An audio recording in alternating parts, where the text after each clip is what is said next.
Devaswom ordinance അത് പാർട്ടിയിലും UDF-ലും വിശദമായ ചർച്ച നടത്തിയാണ് ഓർഡിനൻസിന് രൂപം നൽകിയിട്ടുള്ളത്. അതനുസരിച്ചാണ് മന്ത്രിസഭ അത് അംഗീകരിച്ചത്. ഓർഡിനൻസുമായിട്ട് ഗവൺമെൻറ് മുന്നോട്ട് പോകും.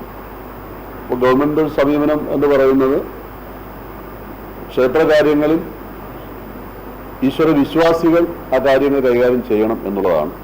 അപ്പോൾ ആ ഉദ്ദേശം വെച്ചുകൊണ്ടാണ് ഇത്തരത്തിലൊരു ഓർഡിനൻസ് പുറപ്പെടുവിച്ചത്. ഇതുമായി ബന്ധപ്പെട്ട് ഉയർന്നു വന്നിട്ടുള്ള കാര്യങ്ങളെക്കുറിച്ചൊക്കെ അസംബ്ലിയിൽ ചർച്ച ചെയ്യുന്നതിനുള്ള അവസരമുണ്ട്. അപ്പോൾ ആ ചർച്ചകൾ വരുമ്പോൾ ഗവൺമെൻറ് ഈ കാര്യങ്ങളൊക്കെ ചർച്ച ചെയ്യാൻ MLA-മാർക്ക് അതിനുള്ള അവസരമുണ്ട്.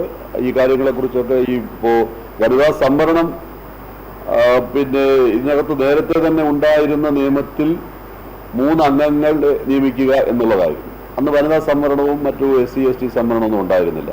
അന്ന് വനിതകളെ നിയമിച്ചിരുന്നു. വനിതകളെ നിയമിക്കുന്ന കാര്യത്തെക്കുറിച്ച് ഇപ്പോഴും ആലോചിക്കാവുന്നതാണ്. അത് ഇന്നലെ മുഖ്യമന്ത്രി തന്നെ ആ കാര്യത്തെക്കുറിച്ച് പറഞ്ഞിട്ടുണ്ട്, KPC പ്രസിഡന്റ് പറഞ്ഞിട്ടുണ്ട്. അപ്പോൾ അതിനെക്കുറിച്ച് ആലോചിക്കാവുന്നതാണ്. ഈ ഇപ്പോഴത്തെ ഓർഡിനൻസിൽ തന്നെ വനിതകൾക്ക് പ്രാതിനിധ്യം കൊടുക്കാവുന്നതാണ്. അല്ല, വനിതകൾക്ക് പ്രാതിനിധ്യം കൊടുക്കാം. ഇപ്പോൾ ഒരു സംവരണം പ്രത്യേകം എടുത്ത് പറഞ്ഞിട്ടില്ല എന്നുള്ളതേ ഉള്ളൂ. ആ സ്ഥാനത്ത് ഇപ്പോൾ MLA-മാർ തിരഞ്ഞെടുക്കുന്ന ഒരു സ്ഥിതിവിശേഷം വരുമ്പോൾ അവിടെ വനിതകളെ തന്നെ തിരഞ്ഞെടുക്കാൻ കഴിയുന്ന ഒരു സാഹചര്യം നമുക്ക് ഉണ്ടാക്കാൻ പറ്റും.